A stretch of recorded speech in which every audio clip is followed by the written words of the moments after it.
Unfortunately, my computer does not want to work with the projector, so we're going to be talking the entire time. Look, it's an entire audience. Look out here. I too am torn up over lack of PowerPoints.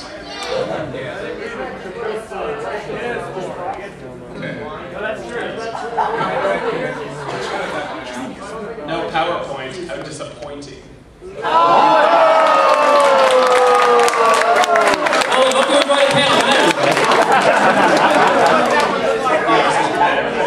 So this is, let's play a new game.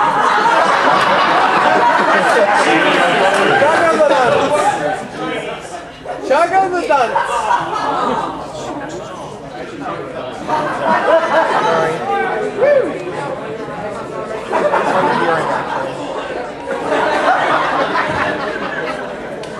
Okay, let's go.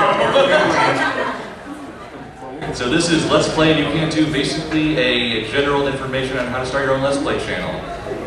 We'll also be having Q&A at the end, so save your questions for then. Starting off, we have basically the tech. You're going to need a lot of it for doing what we do. Obviously, you need a pretty good laptop. You could use a desktop, it doesn't require moving a lot of stuff around every time you want to record something. It's fun. Trust me, I've done it before in college. Preferably good microphones. Most people use a headset, but I know Emil has a lot of good microphones. Yeah, we use Blue Yetis for TRG. And that's certainly one you want to use, but those are pretty expensive. You also want some decent editing software. Don't use Movie Maker, don't use iMovie, just whatever there. You can get Sony Movie Studio Platinum, you can get some basic versions of a lot of things for about $20 to $50, depending on what you're looking for. There are also a lot of free options too, but the problem is they're a little bit more complex because usually the ones you have to pay like $1,000 for are the ones that are the easiest to use, like say Vegas or Premiere Pro. Yeah. But but unfortunately, like their 80 cents is really good to use, really powerful. The problem is you basically are programming when you want to edit a video. So for all of you CS majors out there, that might be a good one to use so you can practice while you make your own music. Well, I mean, isn't Premiere like available like for a monthly fee at this point if you're willing to pay for Creative Cloud? It is, but you need internet access, and if the internet's down or the service is down, you can't use it at all. I gotcha. So basically, you can get it. That is still Adobe, so it's still stupid expensive. Amen. You're also going to need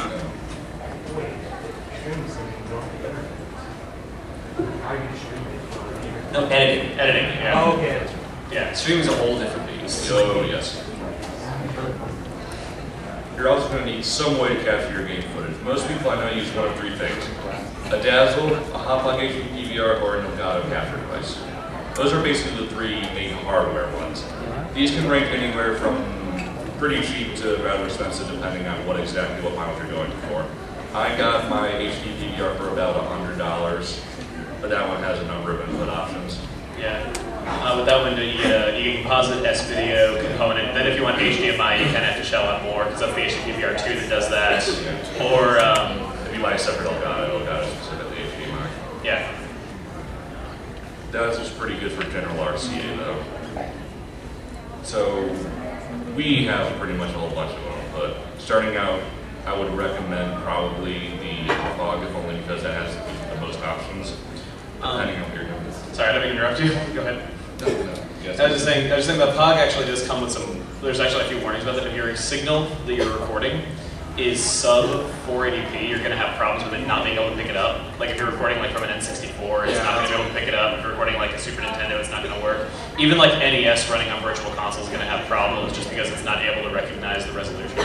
So the POG does have some problems with its front ports. Yeah, just for the systems you're most likely to have lying about the house right now, that's what's going to take most of them, at least from basically PS2, GameCube, Xbox up. You're also going to want to maybe, depending on what you're doing, get a little bit of practice with emulators and frames. If only so you can just basically see how frame by frame is recording it. Because a lot of the software that comes with hotbars will just say, oh, it's recording, you want to record at 60 frames a second or 30 frames a second. Perhaps we'll at least give you a little bit better idea on what exactly is going on there. Emulators are also a good way to kind of practice a little bit so you can save state. Personally, I prefer to own all the games I actually play. I know all the other Brain Scratch guys do as well. But it's a good way just to, okay, play the game while recording, understand the process. So before you actually buy any of the hardware, it may be a good idea to do that just to kind of get a little bit of foothold on it. It's a good way to test other things too. Like you can just record like junk footage. Recorders for PC games or emulators are usually free or like low cost, like Fraps like $30, I think. So it's easy, it's a way to test things out. It's kind of an easy way to get started. I know that when I started in the first place, I was just recording emulators, and then eventually, when I was able to afford it, I started actually buying proper hardware and doing stuff like that. So it's a good starting point. It can be a little gray area legally, so take your, it depends on what you think in that sense. Generally, that's just kind of the main tech. Those are the standard ways to do it. I'm sure there are some very complicated rigmarole ways to do lots of other things, like how to get video capture footage from that Jaguar CD you have. Yeah, why would we like in the basement? That should be framed on your wall. Yeah, if you have one of the two that work. Why are people owing for that? Like, you act like Atari's hurt by that. You're so insulted. Well, they are Atari. How dare you? So moving more on to the actual game aspect, there's kind of a, consider everything from here on more just guidelines. Suggestions. Yes. Everything else we said earlier, golden rules, gotta follow. 100%. Well, it's going to be the easiest time. Yeah. But let's play Bible. Thou shalt not make camcorder LPs.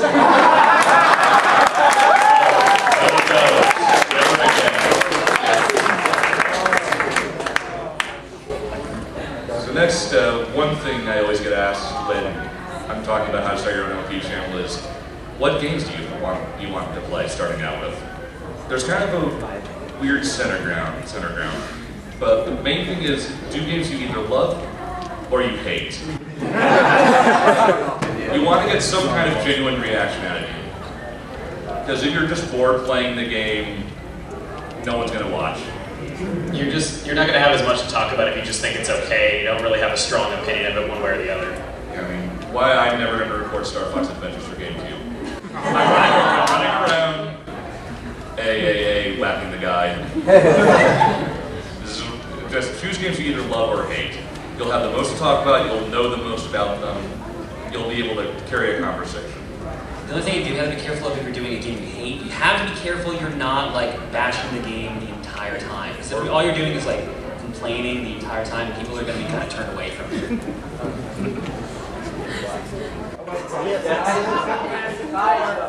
Final Fantasy Mystic Quest! Well, I know there's 3 people. Sonic upset. Well, John's an exception to it because he loves terrible games. Funny thing, on the PowerPoint here, I actually have a picture of all the bravest. Oh, God. The other thing you want to do, please keep in mind when you're starting out, find a balance between popular and obscure. Like, I know just about everyone has done Mario 64 at one point. You may not want to start out with something like that because someone will say, oh, another Mario 64 LP. I did the DS version. Is that different?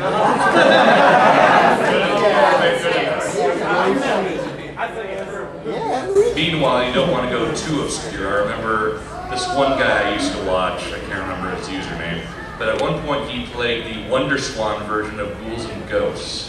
To be fair, I would watch that. The second that video popped up, I remember thinking, who in the hell has played the Wonder Swan version of Ghouls and Ghosts? So,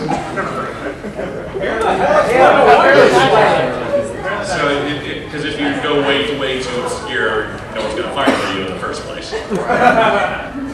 You can go into either direction once you kind of have the ball moving a little bit. Like, I know Brain Scratch, we did Mario 64 at some point. We do some popular games that a lot of people have done before. So once you get the ball moving a little bit, you can do that, but starting out, you want to find a balance between popular and obscure. Just to be able to say, okay, people are looking for this, but it's not so out there that no one's ever going to find it. I'm reading your slideshow. I'm entertained up here. I get a slideshow. You're missing a pretty good slide right about now. You want to turn it around? Don't be like this guy. Jack and I did Mega Man. For those in the back, that's a picture of me. Those pictures.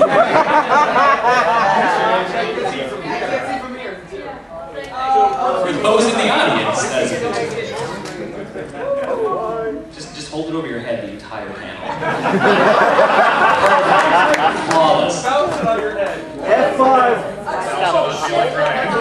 F5. Shift F5. Yes. Shift F5, shift full screen F5. Hold on a second, I'm going to draw magic. This is why I don't think he's actually going to hold it over his head the whole panel. Hey, Basically, some general tips. Be at least mildly knowledgeable about it. I've seen a lot of LPers start basically just talking what they're doing in the game. You're going to want to talk about something you know about the game, whether it's technical knowledge, history of the game, or your just past personal experiences. Have some kind of knowledge to talk about while you're playing the game. Obviously, if something funny or stupid or random happens on screen, you can react to that. But you don't just want to be saying, okay, so now I'm going to run over here, punch this guy, or shoot this guy. Just don't talk about what's on screen the entire time. Yeah, like, you can't talk about what's on screen though, but if I can add to that, if you're doing like a blind Let's Play, pick like something that you know you're interested in. Like maybe you've played a game from the series before, maybe you're a fan of that particular genre, maybe you know things about it from friends and it sounds like something you really enjoy. Because if you just pick something that you think is, you know, you don't know anything about it, you know, for all you know, you could end up just thinking it's really average in a game you won't have much to talk about. So for a blind game, pick something you know you're going to be at least somewhat interested in when you actually pick it up. That, or you'll just kind of stop talking and be playing the game in your head. Yeah. I've seen that happen. Blind Let's Play's going to work. It's just, If you're doing a blind Let's Play, I would recommend a game series or genre if you're very savvy. Like if you're main thing, if you're very good at platformers, you kind of know the thought process of designing them. Sure, you can do a blind LP of that because you're just kind of going to know how it works intrinsically. So it'll be a surprise, but you'll know how things are generally supposed to go. Yeah. So you're not spending a whole bunch of time trying to figure out, okay, how does this work? What does this do? Yada yada yada. Because no one wants to watch that. And that's your Game Grumps.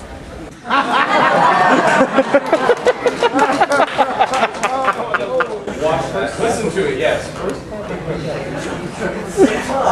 To be fair, that's a whole different beast. Nairman, is it better to start out with a short game than a longer game? That depends entirely up to you on what games you want to do. Besides, I know HC Bailey, who does a lot of RPGs, obviously those are very long games. I honestly think it's probably better to start with a short game because if it's your first time ever doing this, you haven't figured out how to edit or anything yet, or if you even want to do that much, to be honest.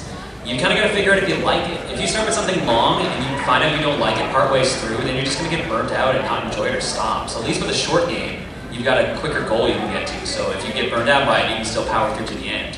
yeah. If I can add to that, I agree with you that shorter games typically better starting because you don't know if you're going to like it or if it's going to be, you know, you're not going to have the time to dedicate to it.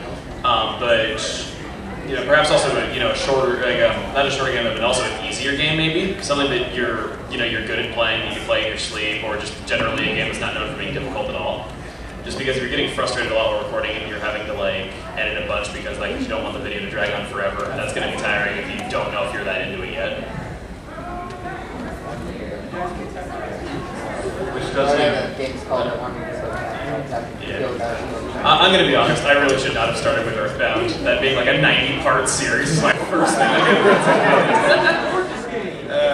I mean, at the time, Earthbound was my favorite game of all time, so it sounded like a good idea, but now looking back on it, I'm just like, I could have done such a better job if I just waited on that.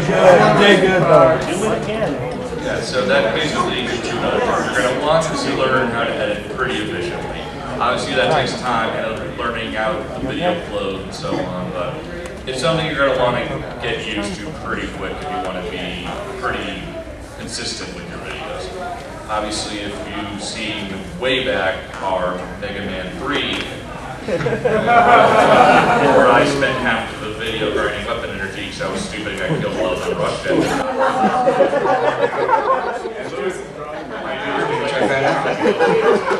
I like to is like whenever like I have like something put up forever like really stupidly and I have to edit that, just turn it into something funny. Like maybe like when you're grinding for weapon energy, just like put like the SpongeBob 2 hours later like thing there. What we do now is when I was first starting out, didn't know any better. Yeah. I loved it when you guys played Sonic Genesis and like Johnny got like By the side of the thing. yeah, he got killed by something, he got crushed by nothing, and then just the end of the guy went like, fuck. I love that. That's kind of what ESC is known for now, just random edited jokes. There are some general, well, moving on to the next topic, there are some... I'm sorry, I'm just laughing at the card. It's kind of inconvenient truths in this picture of Alabama. Yeah. There are some general things that people don't really expect going in. One is no one gets popular overnight despite what they think. There are one-hit wonders on the internet, but that's generally what they are, one-hit wonders. No one got, 10,000, 15,000, 100,000 subscribers in a night.